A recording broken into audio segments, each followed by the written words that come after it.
Hello, नमस्ते, सत श्री अकाल, प्रणाम। साथियों, आप देख रहे हैं आपका अपना favourite YouTube channel new useful news. और आज के इस वीडियो में हम बात करेंगे एर्थ पे कमीशन और साथ में यूपीएस की। तो साथियों, केंद्रीय कर्मचारियों और सरकारी कर्मचारियों का न्यूनतम बेसिक वेतन हो सकता है 51,000 रुपये। इस बारे में बात करेंगे विस्तार के साथ, तो हमारे साथ इस वीडियो के अंत तक बने रहिए। साथ ही चैनल को सब्सक्राइब कर लीजिए दोस्तों। तो साथियों, ऐसे ही वीडियोस हम लगातार लेकर आते हैं, तो कृपया चैनल को सब्सक्राइब करना मत भूलिएगा। तो साथियों, अभी मिनिमम बेसिक सैलरी 18,000 रुपये है। और अब जबकि 1 जनवरी से, अर्थात 1 जनवरी 2026 से लागू होगा 8वां वेतनमान, तो उसके अंतर्गत बेसिक सैलरी जो है 51,000 रुपये हो सकती है। आपको बता दें कि 15 जनवरी 2025 को प्रधानमंत्री नरेंद्र मोदी और यूनियन कैबिनेट ने 8वें वेतन आयोग के गठन को स्वीकृति दे दी थी। आपको बताएं, लेवल 1 के केंद्रीय कर्मचारियों को बेसिक सैलरी 18,000 रुपये से बढ़कर 51,000 रुपये तक हो सकती है। आशा की जा रही है 8वां वेतन आयोग 2.86 तक का फिटमेंट फैक्टर लागू करेगा। इसी कारण सैलरी में ये बढ़ोतरी होगी। फिटमेंट फैक्टर के आधार पर इसी तरह अन्य लेवल्स के कर्मचारियों की सैलरी में भी बढ़ोतरी होगी। सैलरी, पेंशन और अलाउंस भत्तों को रिवाइज किए जाने से 50 लाख से ज़्यादा केंद्र सरकार के कर्मचारियों और लगभग 65 लाख पेंशनर्स को लाभ होगा। वहीं सरकार, अर्थात जो राज्य सरकारें हैं, उनके कर्मचारियों को भी लाभ होगा।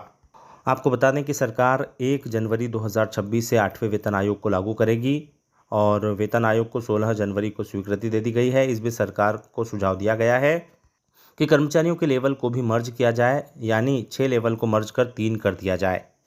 आपको बता दें, 7वें वेतन आयोग में सैलरी 7,000 से बढ़कर 18,000 हो गई थी। न्यूनतम सैलरी की बात करें तो साथियों, अब हम बात एनपीएस और यूपीएस की कर लेते हैं। तो साथियों, यूपीएस के आने के बाद सभी कर्मचारियों के मन में ये प्रश्न है कि कौन सा अधिक बेहतर होगा। यदि आप गारंटेड पेंशन चाहते हैं तो और मार्केट रिस्क से दूर रहना चाहते हैं तो यूपीएस एक अच्छा विकल्प हो सकता है। लेकिन अगर आप अधिक रिटर्न के लिए तैयार हैं और शेयर बाजार को समझते हैं तो एनपीएस आपके लिए बहुत अच्छा विकल्प हो सकता है। सरकार ने 24 अगस्त 2024 को कर्मचारियों के लिए यूनिफाइड पेंशन स्कीम की घोषणा कर दी थी।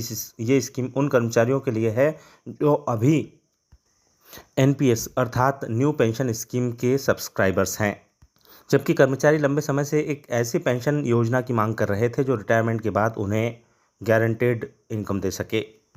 तो साथियों, एक्सपर्ट्स का मानना है कि ये पूरी तरह से कर्मचारी की आवश्यकताओं को जोखिम लेने की क्षमता पर निर्भर करता है। अगर किसी को शेयर बाजार में निवेश और लंबे समय तक रिटायरमेंट में निवेश बनाए रखने का अनुभव है तो एनपीएस अच्छा विकल्प है। और वैल्यू रिटर्न के अनुसार, अगर किसी कर्मचारी के रिटायरमेंट में अभी 10-20 वर्ष का समय है और वह मार्केट रिस्क को समझता है तो एनपीएस बेहतर विकल्प है। अब यूपीएस की बात करें तो उसकी सबसे बड़ी विशेषता यह है कि वो गारंटेड इनकम देती है। सरकार ने कहा है यूपीएस में कर्मचारी को रिटायरमेंट के समय सबसे आखिरी 12 महीने की औसत बेसिक सैलरी का 50% पेंशन के रूप में मिलेगा। यह उन सरकारी कर्मचारियों के लिए लाभप्रद है जो निश्चित पेंशन पर विश्वास करते हैं। साथियों, यूपीएस को अक्सर ओल्ड पेंशन स्कीम से जोड़ा जाता है, लेकिन दोनों में अंतर है। ओपीएस में कर्मचारियों को पेंशन देने की पूरी जिम्मेदारी सरकार की होती थी जब कर्मचारी अपना योगदान नहीं करते थे। यूपीएस एक जो है फंडेड स्कीम है जिसमें कर्मचारी अपनी सैलरी और डीए का 10% योगदान देंगे और सरकार 18.5% योगदान देगी। यूपीएस में से 8.5% सरकार का हिस्सा गारंटी रिकॉर्ड रिजर्व फंड में जोड़ा जाएगा, जिसमें गारंटेड पेंशन सुनिश्चित होगी। सरकार ने साफ किया है, एक बार यूपीएस चुनने के बाद कर्मचारी एनपीएस में वापस नहीं आ सकता, इसलिए फैसला सोच समझकर लेना आवश्यक है। आने वाले समय में सरकार यूपीएस से जुड़ी और जानकारी साझा करेगी जिससे कर्मचारियों को निर्णय लेने में सफलता मिलेगी।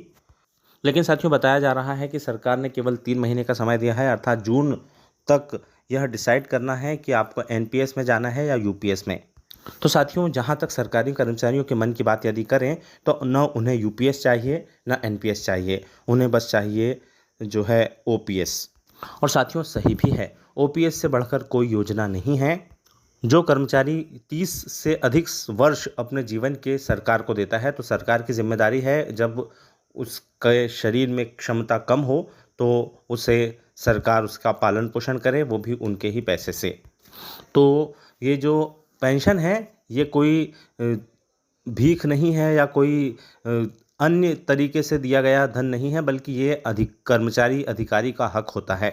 तो साथियों, इस वीडियो के माध्यम से हम सरकार से यही अनुरोध करते हैं, आप हमें एनपीएस यूपीएस के चक्कर में न फंसाकर रखें, बल्कि हमें ओपीएस का लाभ दें। इस बारे में आप क्या सोचते हैं, कमेंट करके बताइए। यदि आप सरकारी कर्मचारी हैं तो इस वीडियो को अधिक से अधिक शेयर कीजिए ताकि सभी तक इन्फॉर्मेशन पहुंच सके। वीडियो पसंद आए तो लाइक और शेयर कर दीजिए, चैनल को सब्सक्राइब कीजिए। जय हिंद, जय भारत।